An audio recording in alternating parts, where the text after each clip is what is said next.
এবার থেকে ঝরঝরে ও পারফেক্ট জর্দা সিমাইটা আপনারা যে কেউ বাড়িতে বানিয়ে নিতে পারবেন। নমস্কার বন্ধুরা, তিয়াশাস রেসিপিতে সকলকে স্বাগত জানাই। আমার আজকের রেসিপি হলো ঝরঝরে জর্দা সিমাইয়ের রেসিপি। তাহলে চলুন বন্ধুরা, আর দেরি না করে রেসিপিটা দেখে নেওয়া যাক। ঝরঝরে জর্দা সিমাইটা তৈরি করার জন্য এখানে আমি সিমাই নিয়েছি, আর ভাজা সিমাইটা আমি নিয়েছি। এবার এই সিমাইটাকে একটু ছোট করে ভেঙে নিচ্ছি, তবে খুব বেশি ছোট করে ভাঙার দরকার নেই, ভাজার সময় আবার এটা অনেকটাই ছোট হয়ে যাবে। প্রথমে আমি কিছু ড্রাই ফ্রুটস ভেজে নেব। তার জন্য কড়াই গরম করে দিয়ে দিচ্ছি 1 চামচ মতো ঘি।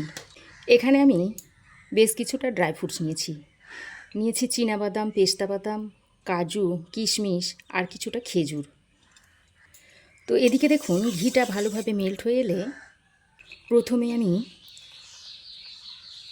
চীনাবাদাম, কাজু, পেস্তা আর এই আমন্ড কুচিটা দিয়ে দিচ্ছি, আর কিশমিশ আর খেজুরটা পরে দেব।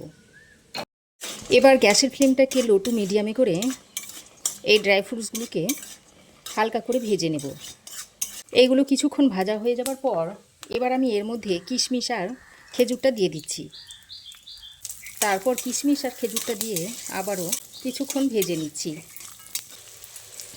তো ড্রাই ফ্রুটসগুলোকে আমি হালকা করে ভেজে নিয়েছি। এবার আমি এগুলোকে তুলে নিচ্ছি, তুলে একটা প্লেটে রেখে দিচ্ছি।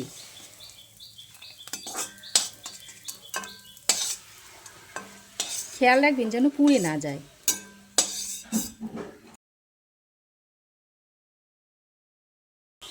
এবার আমি ওই কড়াইয়ে আরও 1 টেবিল চামচ পরিমাণ ঘি দিয়ে দিচ্ছি।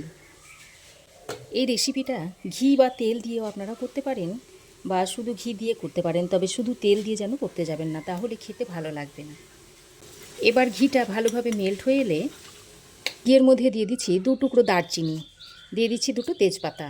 এখন নেড়েচেড়ে মিশিয়ে নিয়ে এবার আমি যে সিমুইটাকে ভেঙে রেখে দিয়েছিলাম সেটা এখানে দিয়ে দিচ্ছি। আর এই পর্যায়ে গ্যাসের ফ্লেমটাকে একদম লোতে রাখতে হবে, তা না হলে সিমুইটা পুড়ে যেতে পারে। এবার আমি এইভাবে 2টো খুন্তি দিয়ে সিমুইটাকে একটু ভেজে নেব। এদিকে সিমুইটা ভাজা হতে থাক। এদিকে আমি গ্যাসের একটা অন্য বার্নারে একটা পাত্রের মধ্যে দিয়ে দিচ্ছি 1 বাটি মতো জল। ওই বাটিরই 1 বাটি দিয়ে দিচ্ছি চিনি, আর ওই মাপেরই 1 বাটি দিয়ে দিচ্ছি দুধ। এবার গ্যাসটা অন করে চিনি, দুধ আর জলটাকে একসঙ্গে ভালো করে কিছুক্ষণ ফুটিয়ে নিতে হবে। চিনিটা গলে যাওয়া পর্যন্ত এইভাবে ফুটিয়ে নেব। এই দুধ জলের মধ্যে দিয়ে দিচ্ছি 3টে থেতো করা এলাচ, যাতে ফ্লেভারটা ভালো আসে। আর কালারের জন্য দিয়ে দিচ্ছি কয়েকটা কেশর। এবার সব কিছু ভালো করে মিশিয়ে চিনিটা গলে আসা পর্যন্ত ফুটিয়ে নেব। দেখুন স্যাফরন আর সামান্য একটু ফুড কালার দেওয়ার জন্য দুধের কালারটা দেখুন কত সুন্দর হয়েছে। তো দেখুন চিনিটা গলে গেছে। এবার আমি গ্যাসের ফ্লেমটাকে বন্ধ করে দিয়েছি। তো এইভাবে যদি 2টো খুন্তির সাহায্যে নেড়ে চেড়ে ভেজে নেওয়া হয় তাহলে ভাজাটা খুবই ভালো হয়।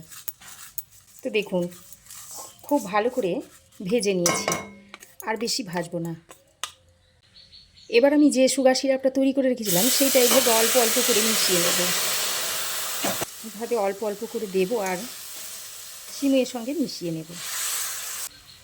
তো আবারও আমি দিয়ে দিচ্ছি। সরাসরি জল বা দুধ না দিয়ে এইভাবে সুগার সিরাপ তৈরি করে দিয়ে দেবেন, দেখবেন খেতে খুবই ভালো হবে। দেখবেন সিমইটা খুব সুন্দর ঝরঝরে হবে আর খেতেও ভালো হবে।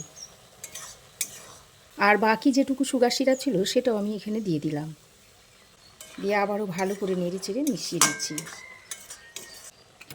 তারপর যে ড্রাই ফ্রুটসগুলো ভেজে রেখেছিলাম তার মধ্যে থেকে অর্ধেকটা আমি এখানে দিয়ে দিচ্ছি, আর বাকি অর্ধেকটা পরে দেব। তো ড্রাই ফ্রুটসগুলো দিয়ে আবারও সিমের সঙ্গে ভালো করে মিশিয়ে নিচ্ছি। তারপর একটা ঢাকনা লাগিয়ে 2 মিনিট মতো রেখে দিচ্ছি। তো ঢাকা দিয়ে আমি 2 মিনিট মতো রেখে দিয়েছিলাম, আর দেখুন সিমইটা অনেকটাই ঝরঝরে হয়ে গেছে, আর দেখুন সিমইটা খুব সুন্দর সেদ্ধ হয়ে গেছে। এবার আমি গ্যাসের ফ্লেমটাকে বন্ধ করে আবারও ঢাকা দিয়ে 5 মিনিট মতো রেখে দিচ্ছি। তো ঢাকা দিয়ে আমি আরও 5 মিনিট মতো রেখে দিয়েছিলাম। আর এইভাবে একটা কাঁটা চামচের সাহায্যে এরকম একটু নাড়িয়ে দিতে হবে, তাহলে সিমইটা আরও বেশি ঝরঝরে হবে। দেখুন এইরকম একটা একটা হয়ে পড়বে। দেখুন কত সুন্দর ঝরঝরে হয়েছে। তাহলে দেখলেন তো বন্ধুরা, কত সহজভাবে এই ঝরঝরে সিমইটা তৈরি হয়ে গেল। এবার থেকে আপনারাও এই ঝরঝরে সিমইটা খুব সহজেই যে কেউ বানিয়ে নিতে পারবেন। এবার আমি এই ঝরঝরে জর্দা সিমইটা একটা প্লেটে সার্ভ করে দিচ্ছি। দেখুন কতটা ঝরঝরে হয়েছে। দেখুন, দেখেই বুঝতে পারছেন যে কতটা ঝরঝরে হয়েছে।